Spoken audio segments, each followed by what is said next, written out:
Welcome to the Startup Grind. So we have Kosta Grammatis. He has worked with SpaceX. He's won a TED Prize, Good 100, XPrize Visioneering. He's the host for the show called Techno, which is part of Al Jazeera's network. He's designed satellite and GPS tracking devices for finding those satellites whenever they land back on Earth. He was the guy behind the bionic eye called the Eyeborg Project. And he is also very passionate about finding a way to bring internet to the entire world. So he's an impressive guy. And without further ado, Kosta Grammatis. Thank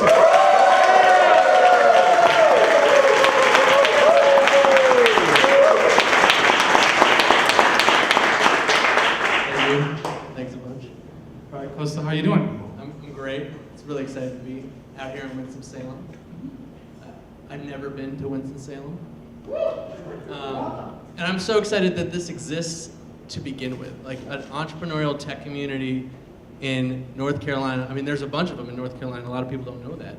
But Winston-Salem's a little off the beaten path, as far as I know. And this is an amazing building and an amazing crowd. So I'm pumped to be here. Thanks for having me.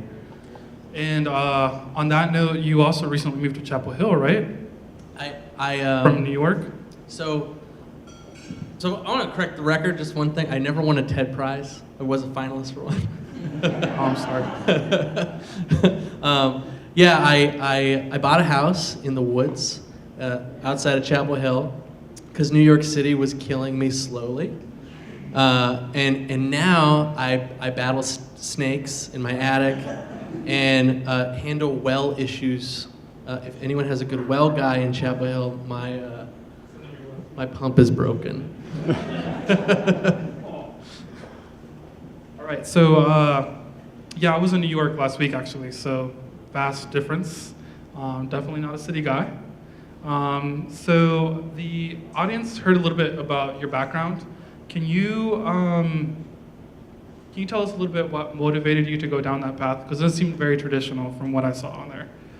What path? I mean, I'm referring to your resume. So if you guys would have seen his resume, it's like incredible.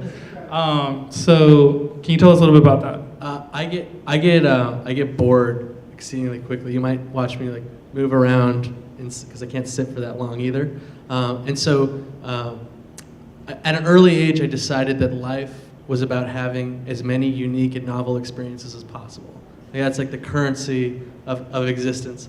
So I think I've taken upon myself to try as many things as possible, and so I've had quite a diverse career because I just get curious and I want to try things and explore and experiment, and I think that's curiosity is what really compels me in like trying to learn more and learn as much as possible.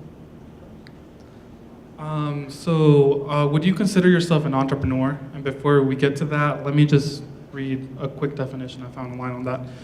So what differentiates entrepreneurs from everybody else is a vision of something that doesn't exist, either at all or in the form that you envision, and the willingness to do what other people are unwilling to do to make that vision a reality. So would you agree with that definition? Would you say that applies to you? I would absolutely agree. I think that taking great risk is what differentiates the entrepreneur from the everydaysman.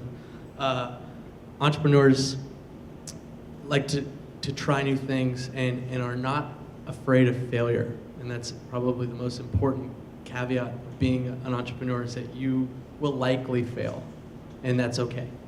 And people who have that kind of thick skin for taking on challenges that maybe haven't been tried to be taken on before, and aren't afraid of not succeeding, I think that's really the hallmark of what makes an entrepreneur an entrepreneur.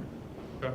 So with what you just said, would you say people who don't have a thick skin, are they just not meant to be an entrepreneur, or what? Well, I'm reading this great book right now about how the internet is destroying our minds. and it's fascinating. I kind of agree with it, but the chapter that I'm on is talking about how our brains are plastic, neuroplasticity as it's called. And so today and the idea is that you can retrain and regrow your synapses and move your brains around in such a way that you can become, embrace new ways of thinking, get new talents, get new skills. That's how we learn. And so, yeah, you might not have a thick skin today, but fail a few times at a few startups and you will have one after all that. You will learn. All right, awesome. So for all those people without thick skin, you still have hope. You can still learn and become an entrepreneur. And that's the thing. And that's the thing. Just the only way to learn how to have a thick skin is to just jump into that pool and try to swim. All right, awesome. So tell us a little bit, we're moving on now, just tell us a little bit about your formal background. You went to Cal State? Channel Islands. My formal education is not very cool. I didn't really do well in school. I didn't really like school very much. It was, I couldn't sit still in class. It was really bad. And I was one of those Adderall ADHD kids. And they're like, take these drugs. You're gonna do fine now. And I did fine after the drugs, but I didn't really like the drugs. And so it was always like a battle of taking them and not taking them. And I would kind of graduate high school, just like barely graduate high school. And there was this brand new school called Cal State Channel Islands, which was a mental institution that they had converted into university, which was really cool. and they were not choosy about who they let in their doors. So it was very exciting to be the guy that they're like, yeah, sure, whatever you got, you could pay the money to get here, well, no problem. So I got in there, and I got a degree in English, art, and engineering that they let me just build because there was no one to say no, which is kind of cool. What do you mean by that? Like, they let you just build, so that you just went on independent studies? Yeah, it was like 1,000 independent studies and directed studies and internships. And I got a big research grant in there, and I built. Thanks. I built a air sampling and pesticide research project that was like a giant balloon that went up in the air and like floated around, took air samples, and was like, "Hey, I'm in the air," and like had video cameras on it. It was this really neat project. It took me like basically my entire university education to make.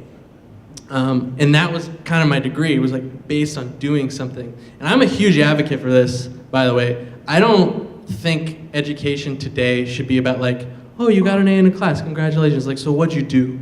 Like, what did you make? Because I think today's world is about the interdisciplinary. How can you take 2 or 3 or 6 different disciplines, merge them together and make something?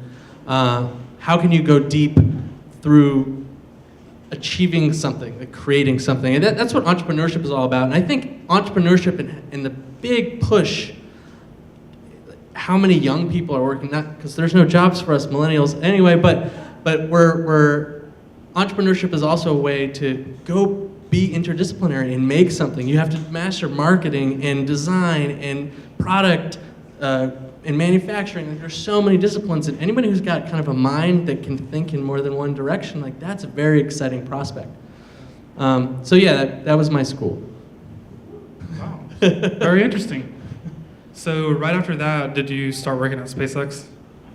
So I graduated college, and I was like, well, I got to do something, and so I started emailing companies like 6 months before I graduated, and this is just a testament to how clueless I am that ends out turning to be okay. I was like, why do I need to send a resume around? I can just email the CEOs and be like, hey, I need a job. But you did, is that what you did? You emailed Elon Musk? I didn't email Elon, but I emailed all the VPs at SpaceX. And I was like, hey, I actually started with like, I'm looking for an internship. I'm like, I built stuff, this is what I built. And this is the power of relationships, just for everyone. Like, the world is built on relationships, be good to everybody. Because I had emailed them like 6 months before, and they did a rocket launch at that point, and it failed, and I emailed the people who responded to me, and I'm like, hey, so sorry that failed, like, keep up the great work. Like, hugs. Did you add an emoji on there? Yeah, I don't know what I said. and then I get, and just kind of, I built a relationship there, and I was like, can I have it? They interviewed me for an internship. They're like, no, you don't have an engineering degree or anything remotely like one. And then I just kept them updated. And then when I graduated, I was like, hey, I built this really cool thing. It won a bunch of awards. I'm really sorry that the rocket didn't work. Can I have a job? or can I have an internship again? And then they interviewed me, and they're like, all right, you can have a job. I'm like, what? Really? I get paid? Nice. So you told them you built something? What was that? What did you build? It was a balloon project. It was that. Okay. So that project went on to win a bunch of awards, and that kind of, I don't know, I had some confidence from that. Okay. That's good. That's good. So tell us a little bit about, I thought maybe it was the Eyeborg project that you had built. Can you tell us a little bit more about that? So I worked at SpaceX for a year, and that was amazing experience. It's not a job, it's a lifestyle. We were a company of about 300 people at the time, and I've never worked so hard. Never. I mean, I've continued to work hard since then, but that kind of instilled the work ethic, the Elon Musk work ethic, which is like, you work all the time. So I did that, and then I kind of needed to see the world. I kind of needed to get out, and I started traveling. I wanted to go to MIT, and this is another testament to persistence. I was like, can I get into MIT? And they're like, no, you cannot. We don't like you. No, you cannot get into MIT. So I was like, what do I do now? And I read about this guy whose name is Rob Spence. I was just hanging out on my cousin's couch in Boston while they were telling me that I couldn't be in MIT. And they said it was a guy named Rob, and he was missing an eye, and he wanted to build a video camera that could fit inside of his missing eye socket. And he was a filmmaker, and the idea was like, hey, I'm gonna film video from my missing eye socket and transmit it wirelessly to some device and put it in like live stream to the internet, or make videos from the perspective of my missing eye. Documentary filmmaker guy. He's like, I just need someone to build it. And I read about him in Wired magazine. And I sent him an email, and it just said, I'll build it for you. That was it. And I get an email back. He's like, who are you? And then it was like very mysterious, like, I'll build that for you.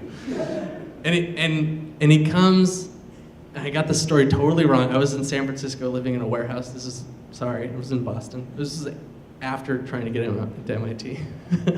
and he comes in, and he drinks a whole bottle of wine, and I don't drink. And he's like, come live with me in Toronto and build this thing. And so I did that. I went and lived on his couch, and we built this video camera-enabled prosthetic eye.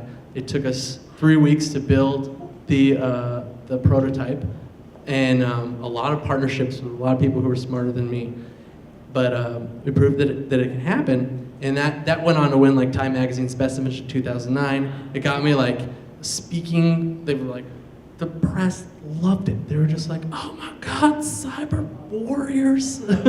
What's surveillance like today? It's crazy. It's actually in the media again today. That project is on the 6th generation. So I don't work on it anymore, but it's the 6th generation of the eye. Now it has like all these crazy features where like you turn it on and off with a magnet, it charges via USB, it's got like 2 hours of battery life or something, and it like live streams to the internet. It has all these, and it's a cool project. Wow, that's super interesting. So, today we had an event before this about technology, 3D technology, where you can prototype products at a much quicker pace. Did you have to? What was your experience with prototyping with Eyeborg? Trying to design things. So the guy's a documentary filmmaker, so of course he's documenting the entire process. So I remember the first time, the prototypes that we were making, the one lesson I've learned is don't design in a studio with cameras and lights on you. It's so nerve-wracking trying to solder. And then it blows up, and I'm like, I'm sorry. They're like, you ruined our shoot. It's like, I'm like, I don't know if it's gonna work or not. But so for prototyping, I'm always build it as quickly as possible. Try as many things as possible. Don't go crazy. Try every little system, one after another. Make sure they all work. Put two of them together. When they blow up, do something else. You know, prototyping is the process of finding every failure point as quickly as possible. That way, because a lot of people will start to prototype and they'll think the final design. They'll think that, and I can tell you a little SpaceX story. You've watched the rockets; they now land on Earth. Elon's mission was, we're gonna make it reusable. He always said it was reusable. No one knew how to make them reusable though. That hadn't been done before. So the stuff I designed was supposed to be waterproof.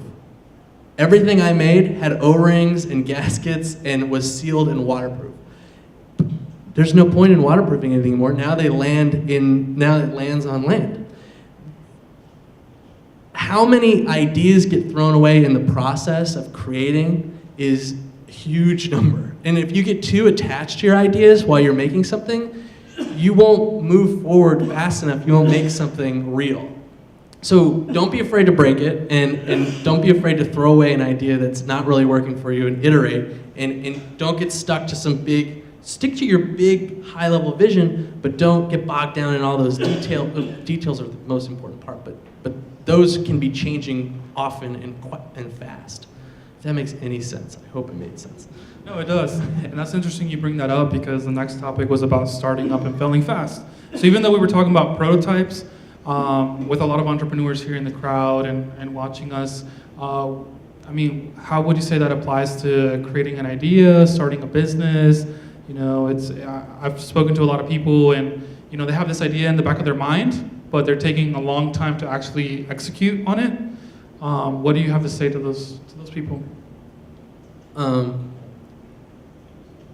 of my favorite stories is there's this guy I know who's an entrepreneur, and his last company kind of went belly up, and he's like, what do I do now? And he started just playing with different ideas.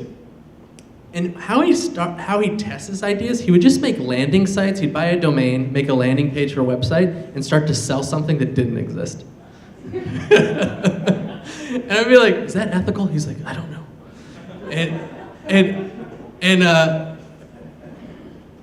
So he made this website for like bonebroth.com, and he sold like $30,000 worth of bone broth in like a week. And he's like, I think I found something.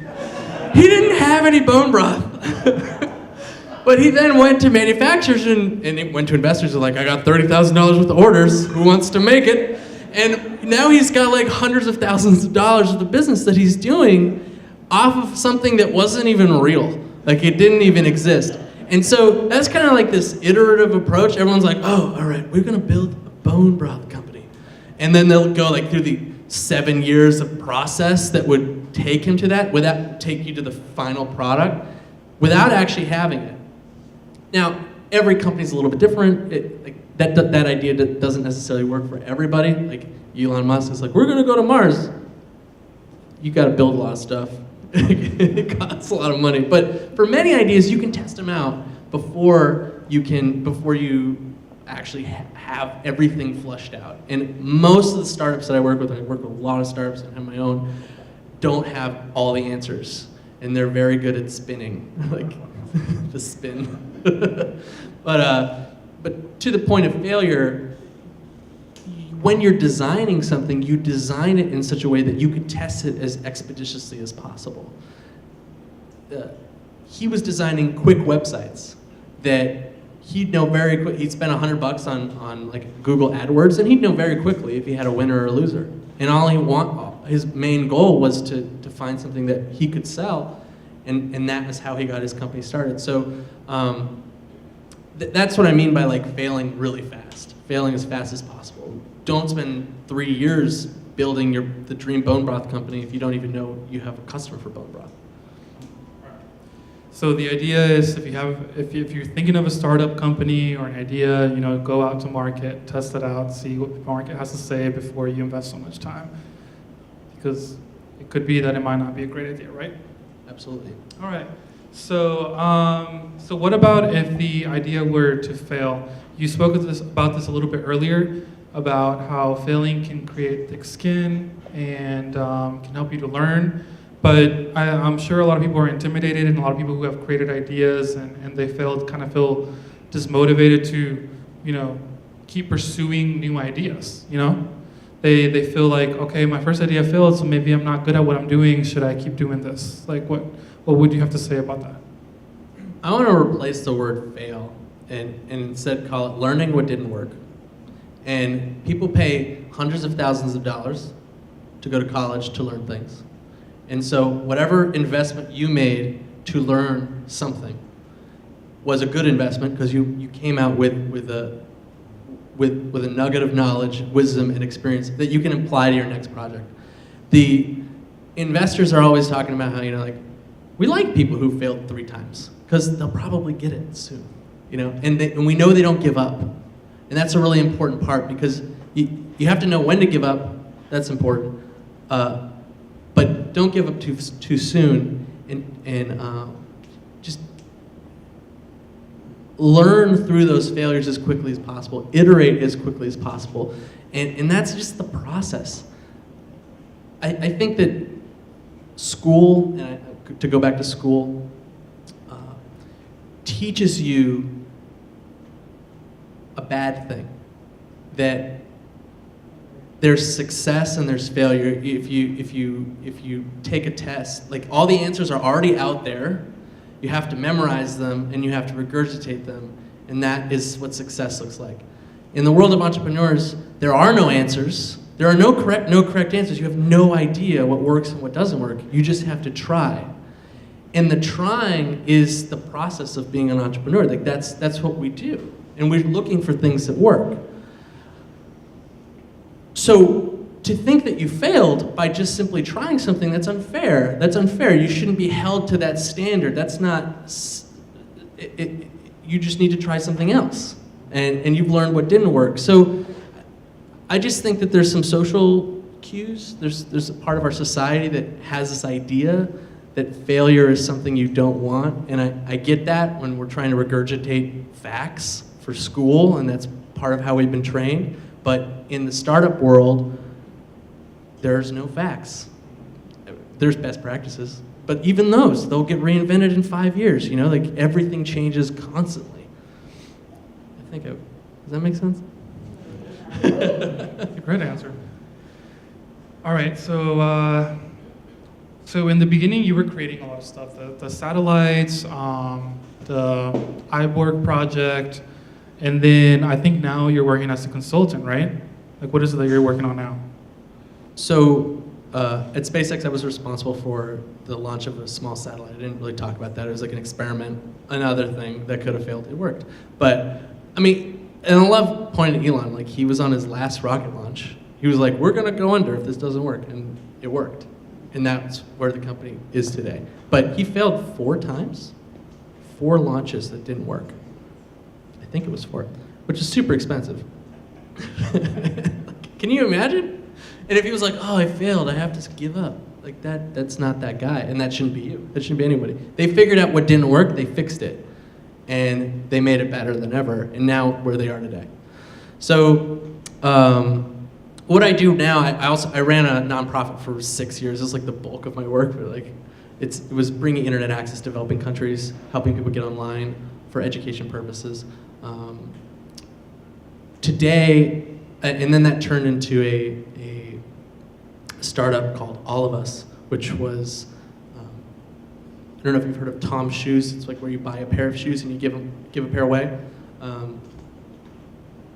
What All of Us did was gave free internet across America and through wireless hotspots. And then when you ran out of the free stuff, you got 500 megabytes. You were able to buy more, and that would help connect people in developing countries through 2 satellites that we had access to over Africa and Asia that had bandwidth that had been donated to us, and the world's first satellite enabled to have a computer. And I was so jazzed about this. I worked on this for a year and a half, 2 years. This is one of those, like, you have to put a lot of infrastructure in place before you can test the idea. So I built it all, but was unfortunately unable to raise enough capital to launch the company. Everything was built, all the deals were in place, every contract was like ready to go, but I couldn't raise the $2 million. I raised about $500,000. Investors were scared, and the reason they were scared is, like, we're a benefit company. I was a nonprofit guy, so I sounded like, yeah, we're gonna give all the money back to the people who need it. They're like, no, that doesn't work like that.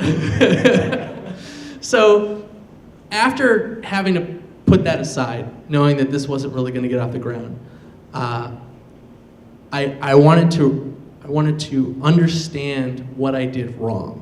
I wanted to understand why I wasn't able to get this off the ground. I knew my marketing was killer, I knew my product was amazing, I knew the impact that I planned on having was gonna be off the charts. But why couldn't I get people with money to give it to me? What was I missing? So I started consulting in sales. I started a sales consultancy because I wanted to learn about sales. You know the saying, those who can't do, teach? I couldn't do it, so I taught it. Kidding aside, it's like I started working in sales, and I started working in raising capital for startup companies. So I just kind of went and, like, my friends were like, hey, I'm trying to raise around. I'm like, let me help you. I'm not successful at this.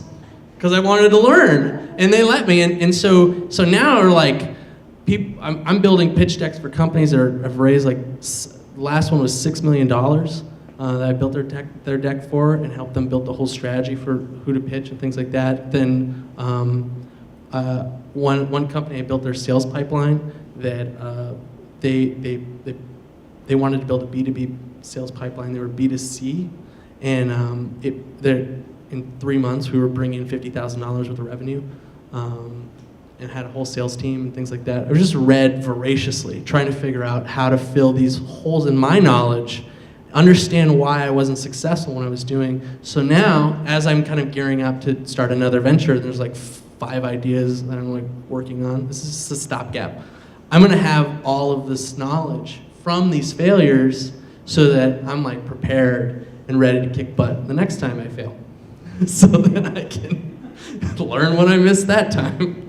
So are you actually thinking of maybe bringing all of us back to life, or the human right, now that you're learning how to sell it?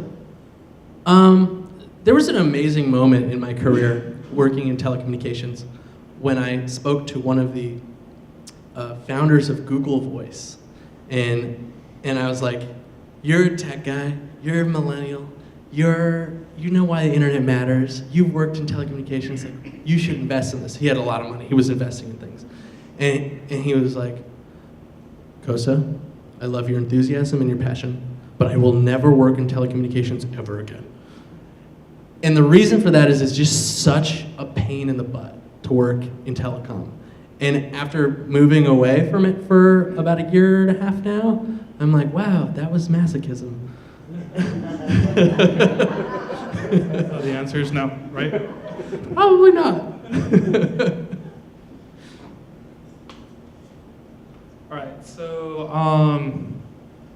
All right, so you told us about all of us and how you weren't able to raise money for that, and now you decided to go into sales so you can learn about that. Let's see. What about, can you tell us a little bit about some of the projects you're working on currently? I know you mentioned a little bit about that, about the consulting work. Do you have some more information you can share with us about that? So as a consultant, I'm just working with a number of startup companies, helping them raise capital and bring in customers, which is, like, their biggest problems and the biggest problems with any startup. So I'm like, if I master this, I'm good to go. So I've had a pretty wonderful track record of working with a number of startups who are trying to solve those problems. Also, I work as a science correspondent, which is a little bit of a weird moonlighting job, where a couple years ago, I got drunk at the right party, and I was invited to host a TV show. And I said, what? And this show, it's called Techno. It's on Al Jazeera. It's on its 4th season, and now I'm working on other shows like Discovery Channel. Like, there's just there's this whole like world of TV that I got kind of thrown into, where I just get to laugh and play with stuff. It's great. So that's kind of something that I do on the side as well. All right, so when we were talking on the phone, there was, prior to this interview, you mentioned something about selling CRM software and like how you were able to show the client, and this is related to sales, how you were able to show the client the value behind it in order to make the sale. Can you tell us a little bit about that? Because I'm sure a lot of us as entrepreneurs or startup companies, we have to pitch to clients or to investors. And a lot of time they may ask, you may be too expensive, so why not lower the price? So how do you show them that you're valuable at where you're at and to be able to maintain that value? Oh, got it. So one of the things that I do is sales operations, which is like it's not only how do you find the people, but how do you like have a whole system around maintaining sales and making it like a machine, making the machinery of sales. And one of the key components of that is a CRM, customer relationship management tool, like Salesforce, and I help companies get those things off the ground. One company I was working for had no CRM, or they had one, but they weren't using it at all. And everyone just had it in their minds. And they were trying to figure out ways to boost their sales and productivity of their sales team. And I was like, well, why don't you get a CRM? And they're like, can we do that? I was like, yeah, you can. I can do it for you. And it came to my price. We were negotiating how much it would cost me to help them implement that. And they're like, I don't know about that. I mean, you're a pricey guy.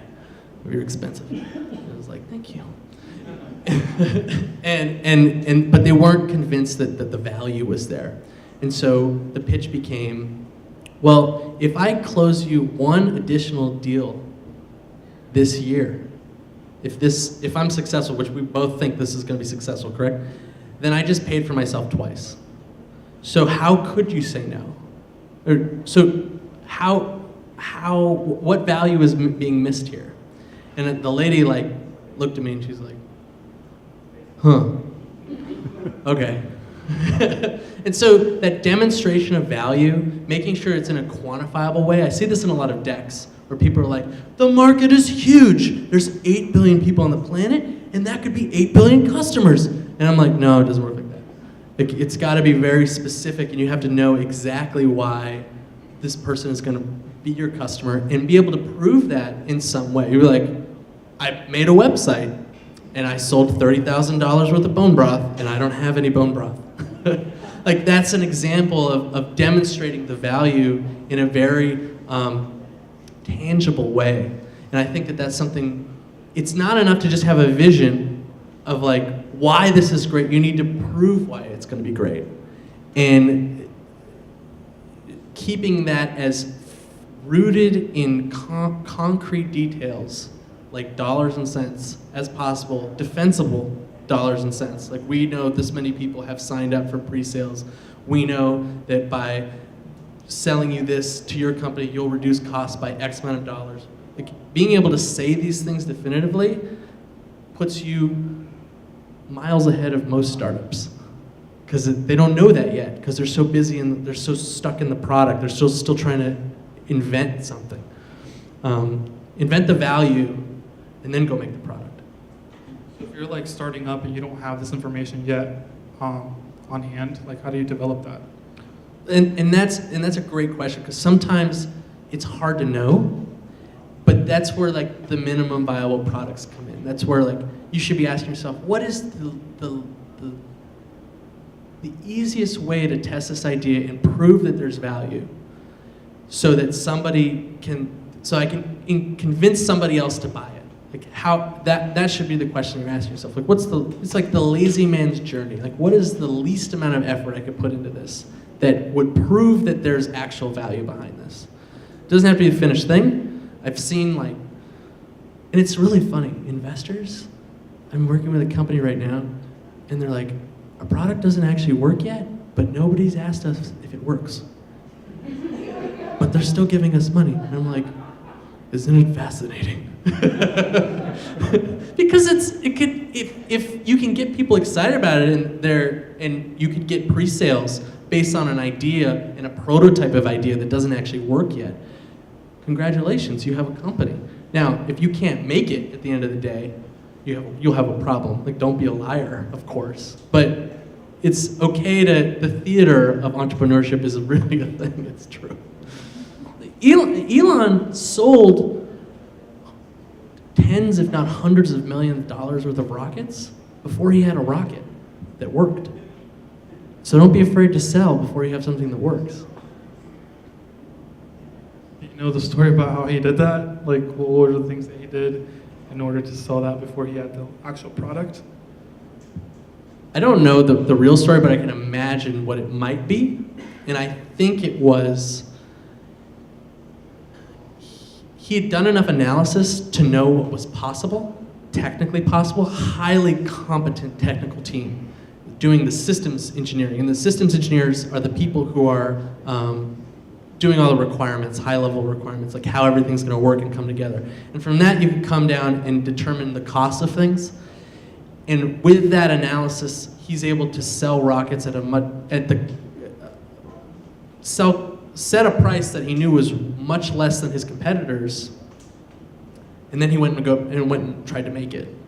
And with reusability in mind and all that stuff, he's been able to. I don't know if he's proven it quite yet, but I'd call it proven.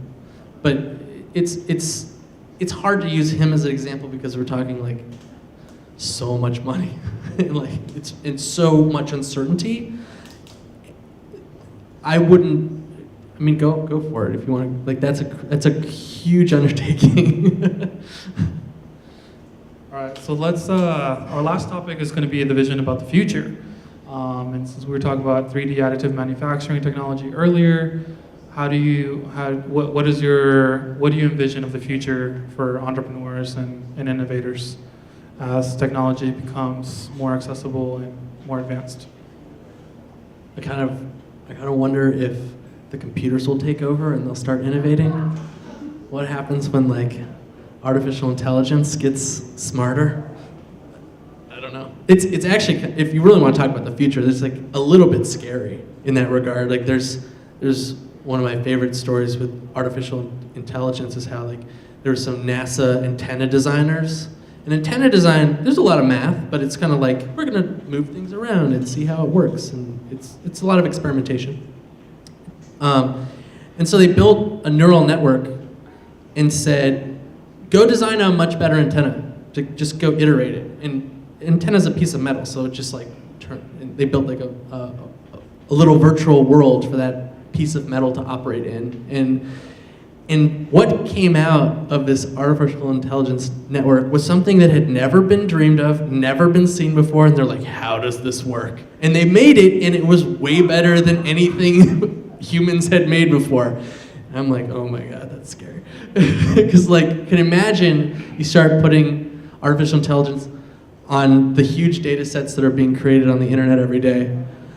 I don't know what'll happen, but that's a long-term future, though. That's like way down the road. Not to make everyone feel like, oh, we shouldn't be doing a startup. The computers are going to do it soon.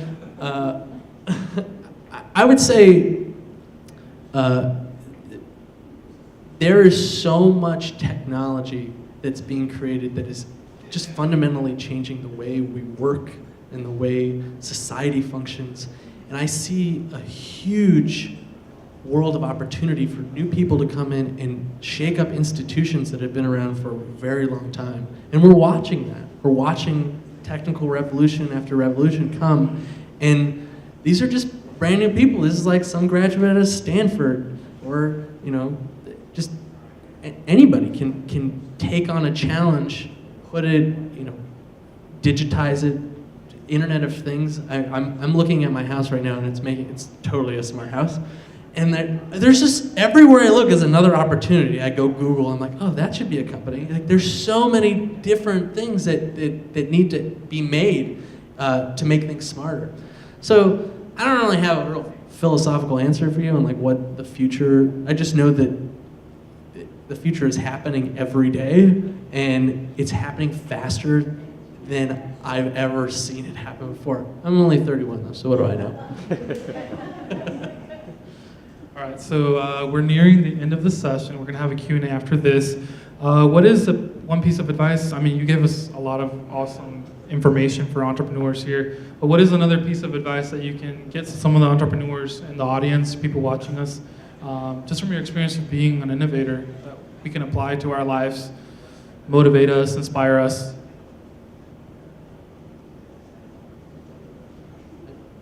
Just don't, you can do anything you put your mind to.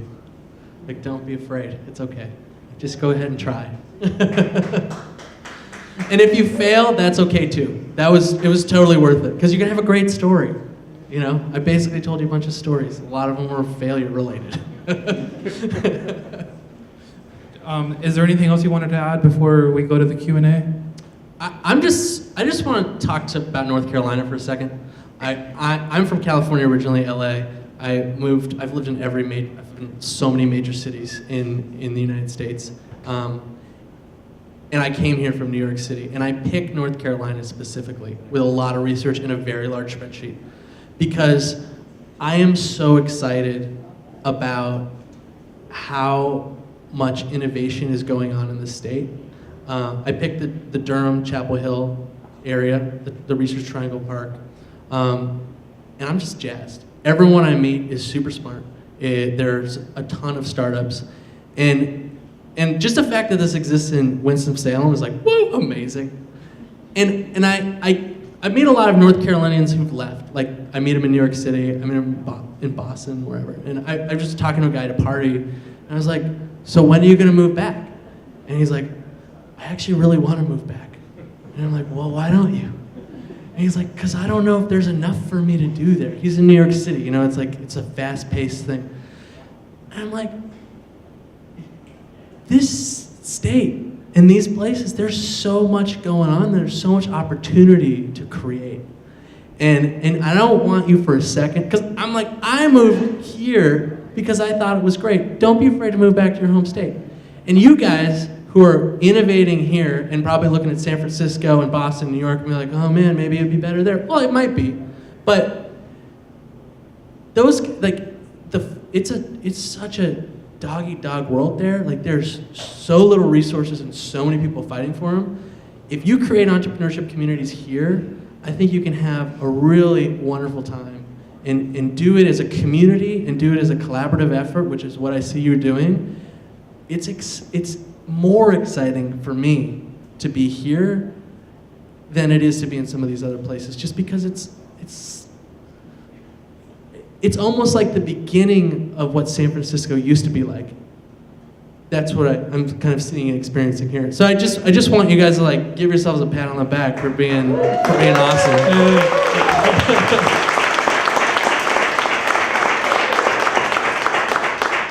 All right, so we have about 14 minutes for Q&A. Does anybody have any questions? I'll come back to you.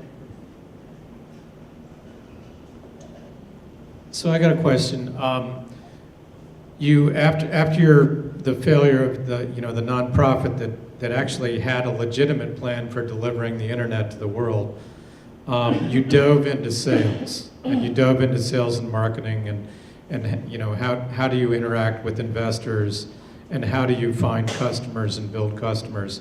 For the startups that we're working with, I'd like them to hear, like, what are your 2 favorite books on that subject? We talked about this. This is a leading question. And why are they your favorite books? What did you get? What insight did you get out of them? And why would you recommend that they read them? Forget names. I forgot the name of this book. What is the name of this book? What's it about? The Who read it? well, that would be a name too. Can I write you an email? I just don't remember. Do you remember the name of the book that I told you? It was about customer conversations. So there's a book called Crucial Conversations, There you go. which is one of my favorite management books. It's about how to have really tough conversations with people, and how to build a team that you can hold accountable. I really love that book. I think it's wonderful. There's a sales book that I'm trying to. It's called the Challenger Sale. Sorry, the Challenger Sale, which is this idea of a lot of people, and especially being insecure at a startup, you're not sure if somebody wants what you're selling, and you walk into a room and you're like, "Please buy this. Please, we really need you to buy this." And I get that. Like, there's a lot of insecurity that comes from being a founder. The Challenger Sale is a book about how you challenge people to understand why they need your product and why it's vital for them to have it in the first place. So I highly recommend reading that book, because if you can't actually challenge someone, you can't say, like, remember my little story about, like, they're like, do we really need to spend this much money on you to build a CRM for us? And I'm like, how could you not? It will make you more money at the end of the day. That's where you need, that's the kind of sales conversations you need to be having, is like, how could you not buy this? And that book is a really great starting point for understanding how to do that. Anybody else have any questions? I try to always have a question. I'd love to know, Kosta, at the beginning of your talk, you referred to a book that you were reading about the internet. It has a scary chapter. What you might remember about the name of that. And then I have a second question. Second question is, tell us one favorite story from your childhood. Oh God. The book is called, like, The Shallows, How the Internet is Rewiring Our Brains. I think it's that. Amazing book so far. My favorite story, give it like a genre of favorite story? Any favorite story you want to tell? Well, so I was born in a bathtub, and at a home, because my mom's a hippie, and the first words she ever told me, which I kind of relayed onto you, were, you can do anything that you put your mind to. And I always want to tell everybody that they can do anything they put their mind to. Sometimes you'll realize that the amount of effort required to get what you want done is not worth it. But it's still this belief that you can do things. And it ties into this book as well, because if you tell yourself you can't do something, you're actually going to rewire your brain to believe that it can't do something. Like, neuroplasticity, and what it's saying in this book is like, what you believe becomes your reality. And so I would very much like you, and in your community, which is really important part, because you need, of course, to be, you need to be realistic, right? You can't, there are things that can't be done, or can't be done with the money that you have, or can't be done with the team that you have. There's limitations, but support each other and promote this idea of you can do anything that you put your mind to, because it's so worth it to have that as a part of the world that you are operating in. And many of the communities and groups that I'm a part of that are really heavy entrepreneurship, very successful people, that's something that I see a lot of. Suspended disbelief and just being like, let's figure out how to make that work. Instead of saying why it won't work, which is a very common thing, like, oh, that can't work, or I don't like that, because of what you know. Just suspending that disbelief, especially for your community, and being able to help each other expand the thinking instead of shrinking it. That's my story.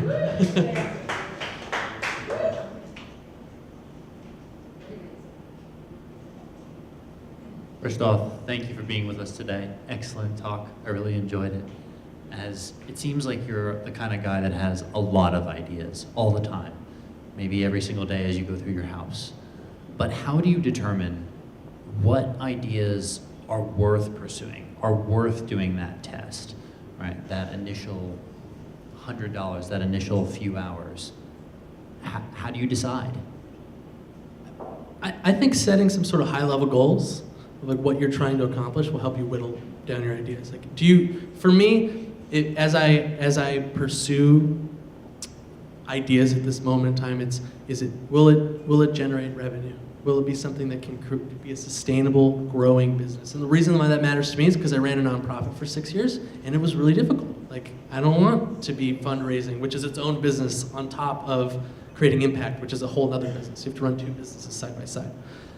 Another thing is I actually wanted to have some sort of social impact. I'm not really interested in just making money for the sake of money. Like, how are we making the world a better place? So it has to have some sort of bottom line that can make a difference.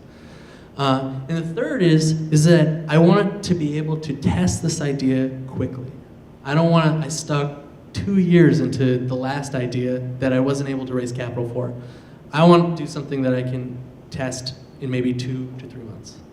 And so those are my criteria. And those are how I'm moving through different ideas. And when I come up with a new one, I try it out. I can commit to those 2 to 3 month windows and determine if it works or doesn't work, and then I move on to the next idea. All right, so we have time for a few more questions. Anybody else?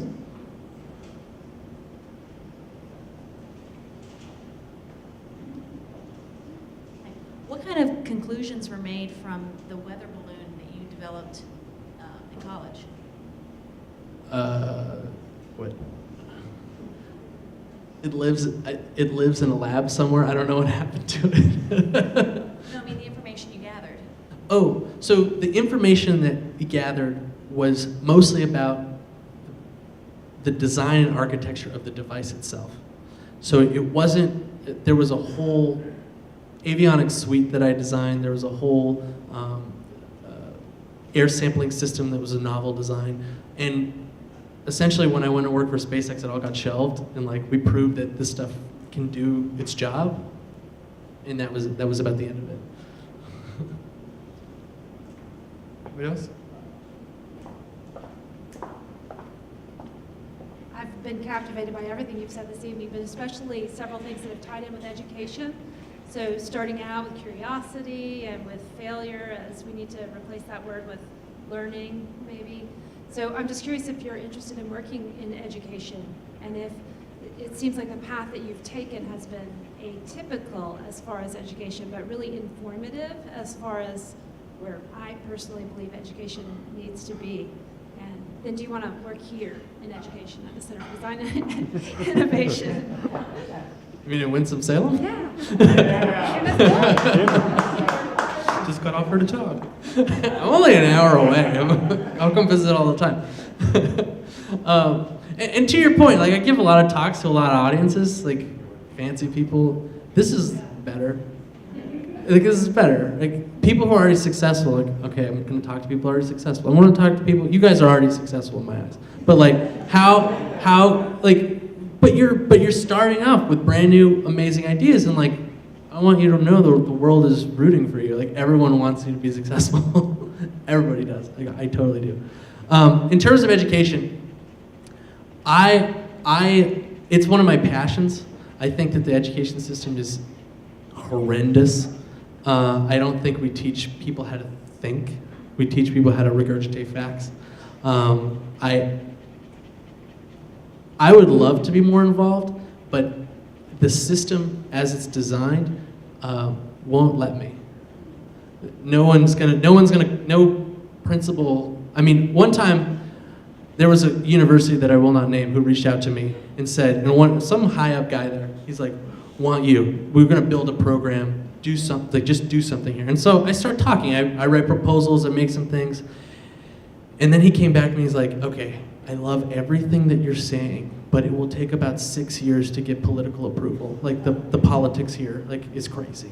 Can you wait?" And I'm like, "Yeah, okay." I don't know what I'm gonna be doing in 6 years. And that's the question. Like, how do you reinvent education? Because the mindset in these institutions is so rigid. I walk in the door and they're like, I'm a threat. So, I mean, the ideas that I have, the way I would do things are so unorthodox. So I don't have a, if somebody wants to invite me into their institution and clear the political landmines to be successful, sure, I'd love to.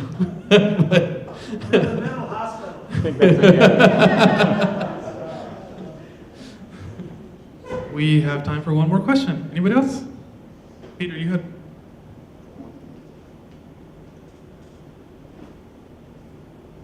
You've talked a lot about the kinds of projects that you like to work on, the way you think about making those decisions. Can you share with us what you've learned about who you like to work with, or don't like to work with, as the case may be? Why do you ask? You sound like you got a story. Well, I mean, it takes people to get all these things done, and I just didn't know what you've learned from that. No, it's a great question.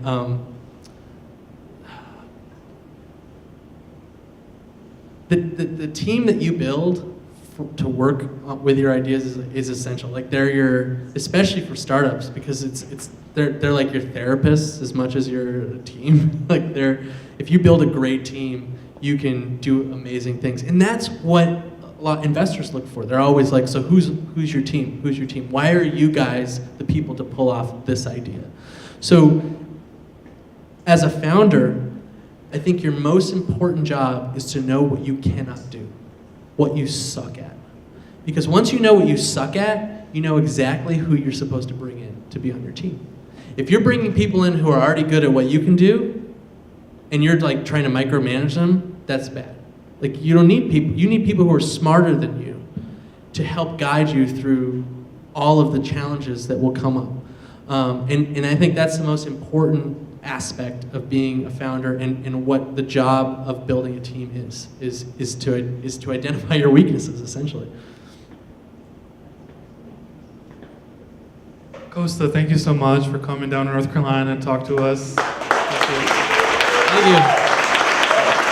You guys are great.